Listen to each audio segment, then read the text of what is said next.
Tim SAR gabungan kembali menemukan jenazah korban erupsi Gunung Semeru di Kampung Renteng, Candipuro, Lumajang, Jawa Timur. Untuk mencari korban, petugas harus menggali lebih dalam material vulkanik.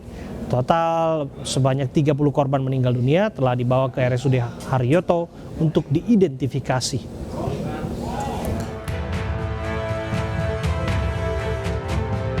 Tim SAR gabungan terus melakukan pencarian korban hilang pasca erupsi Gunung Semeru Sabtu lalu. Petugas harus menggali lebih dalam untuk mencari jenazah yang terkubur material vulkanik di Kampung Renteng, Kecamatan Candipuro. Penggalian dilakukan secara hati-hati dengan menggunakan peralatan manual. Selain bahaya akan ancaman erupsi susulan, material vulkanik yang masih dalam kondisi panas turut menjadi kendala pencarian. Hingga kini total sebanyak 30 korban meninggal dunia telah dibawa ke RSUD Haryoto untuk diidentifikasi. Dari 30 korban tersebut, 20 jenazah sudah diperiksa. Hasilnya diantaranya 13 sudah teridentifikasi dan 7 belum teridentifikasi. 10 lainnya baru datang dan kini dalam pemeriksaan petugas. Hingga saat ini jenazah yang sudah terima 30 jenazah dengan 20 sudah diperiksa, 13 sudah teridentifikasi dan 7 belum teridentifikasi.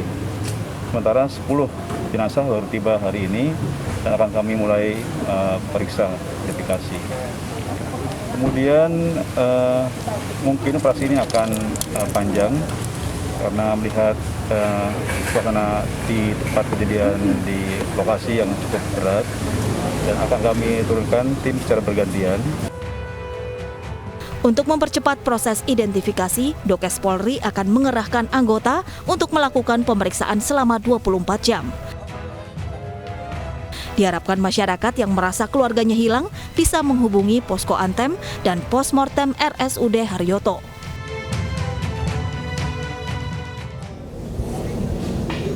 Presiden Joko Widodo mendatangi lokasi erupsi Semeru di Lumajang, Jawa Timur. Dalam kunjungannya, Presiden mengunjungi beberapa lokasi, diantaranya posko pengungsian serta jembatan Geladak Perak yang putus akibat terbawa aliran awan panas.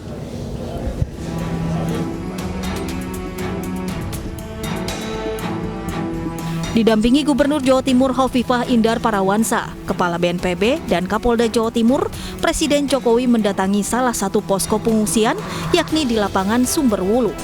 Di posko pengungsian, Presiden ingin memastikan secara langsung fasilitas dan kebutuhan para pengungsi.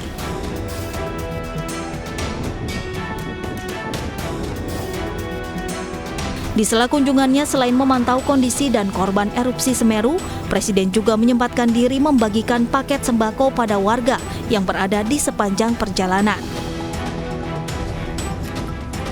Dalam kunjungannya hari ini, Jokowi juga mengunjungi jembatan Geladak Perak yang putus akibat aliran awan panas saat erupsi Semeru.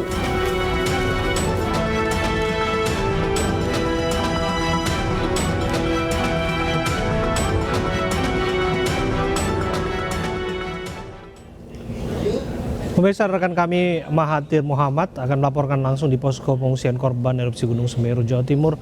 Selamat malam, Mahathir. Posisi Anda saat ini tepatnya ada di posko pengungsian mana?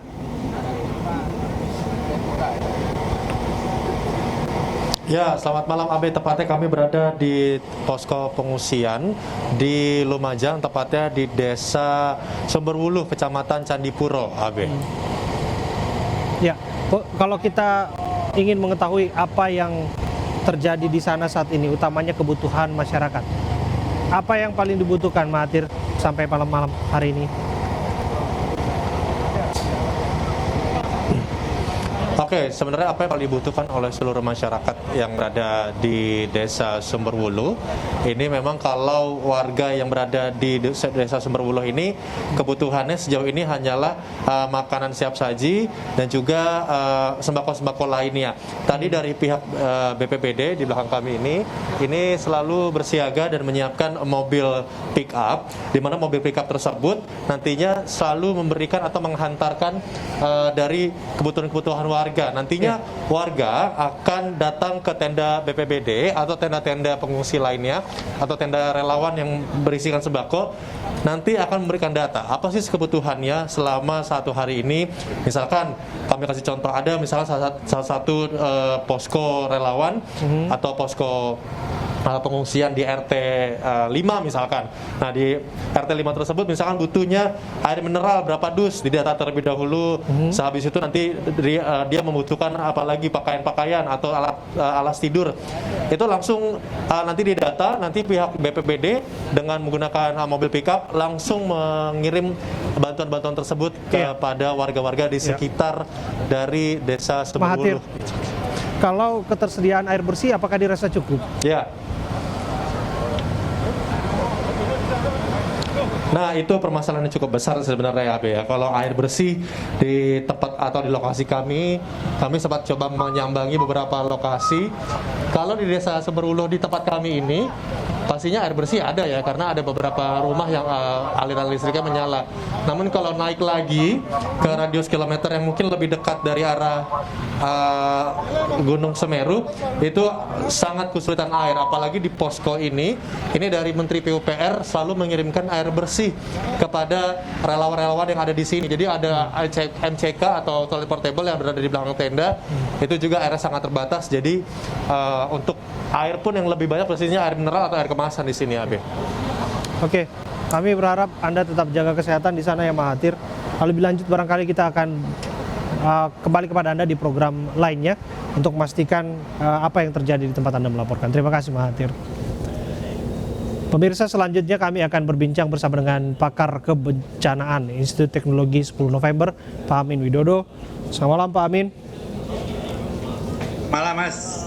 Ya, Pak Amin, terhitung malam ini disebutkan korban meninggal itu sekitar 34 orang. Angka ini bisa saja bertambah seiring dengan ditemukannya korban-korban yang tertimbun material vulkanis. Tapi ada kajian yang menyebutkan ini semua itu hanya karena tidak ada sistem peringatan dini yang mumpuni. Betul nggak demikian, Pak? Jadi kalau dari yang bertanggung jawab terhadap gunung berapi itu kan Badan Geologi. Dan Badan Geologi menempatkan pos pantau. Nah, sebenarnya mereka sudah membuat peringatan dini itu dalam bentuk peta. Peta kawasan rawan bencana. Peta kawasan rawan bencana itu menunjukkan bahwa di daerah tertentu ada kawasan rawan bencana 3, itu di sekitar puncak Gunung Semeru. Kawasan rawan bencana 2 itu terkait dengan awan panas. Terus kawasan rawan bencana 1 itu banjir lahar. Kawasan rawan bencana 2 ini juga ada di sangat jauh dia jaraknya. Jadi, bukan kebetulan. Nah, ternyata sebagian masyarakat ini ada di daerah kawasan rawan bencana 2 dan 1. Jadi sebetulnya sudah ada peringatan. Kemudian peringatan dini yang kedua itu adalah dalam bentuk pos pengamatan gunung berapi. Nah, jadi ada seismograf, ada deformasi, alat pengukur deformasi, kemudian ada pengukur suhu, kemudian ada CCTV dan lain sebagainya. Pak Amin, mengapain saya tanyakan? Karena kan disebutkan bahaya Semeru itu belum usai. Jadi masih ada erupsi sekunder ataupun bahaya sekunder lainnya yang dianggap ini bisa membahayakan warga di sekitarnya. Termasuk misalnya banjir lahar yang bisa saja terjadi akibat curah hujan yang tinggi yang di sekitar lereng. Anda melihatnya apakah hal-hal tersebut masih memungkinkan dan potensial terjadi dalam waktu dekat? Jadi karena Gunung Semeru ini aktif dan dia selalu mengeluarkan letusan kecil dan mengeluarkan material terus, artinya apa? Berarti di bagian puncak tadi itu masih banyak batu-batu yang siap meluncur sebetulnya.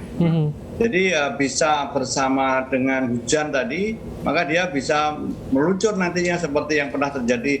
Dulu kan Januari 2021 juga pernah terjadi, kemudian terjadi lagi seperti ini. Jadi seperti itu. Lavanya juga masih muncul sebagai kubah lavanya juga sering muncul. Jadi Lalu peringatan dini seperti apa yang mesti dilakukan agar yang namanya antisipasi itu bisa dilakukan seawal mungkin oleh warga yang bisa saja dalam radius bahaya? Kalau kita menyarankan, saya melihat kemarin itu dari PVMBG pos pantau itu kan levelnya 2. Jadi masih normal istilahnya. Normal itu artinya radius 1 km saja yang tidak boleh ada orang. Tapi pada waktu kejadian itu kan gelap gulita. Jadi alat-alat yang lain tidak bisa mengamati.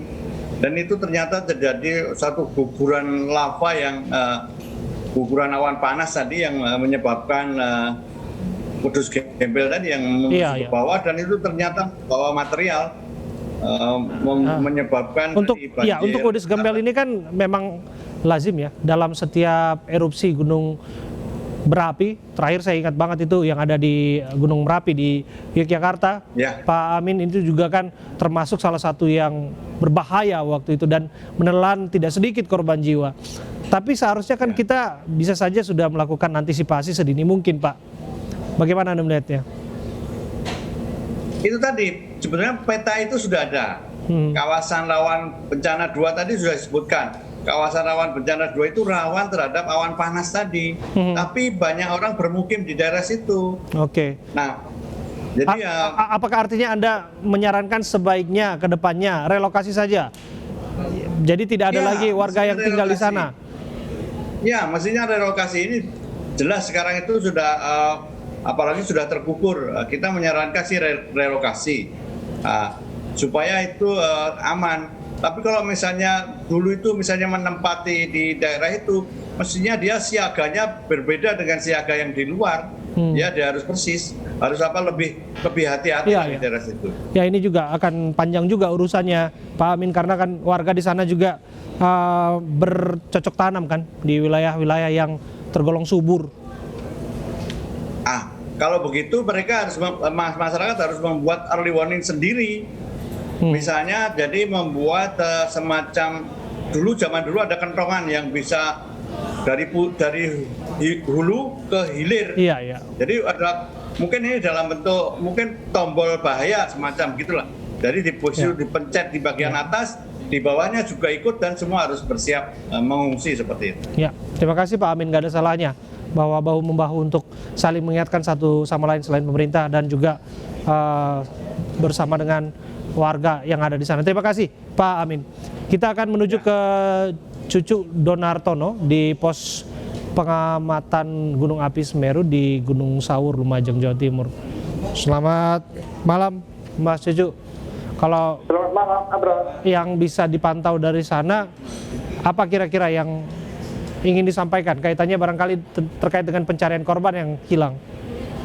Iya, bisa kami laporkan malam ini tadi siang upaya melakukan pencarian korban di dusun Corokoboan,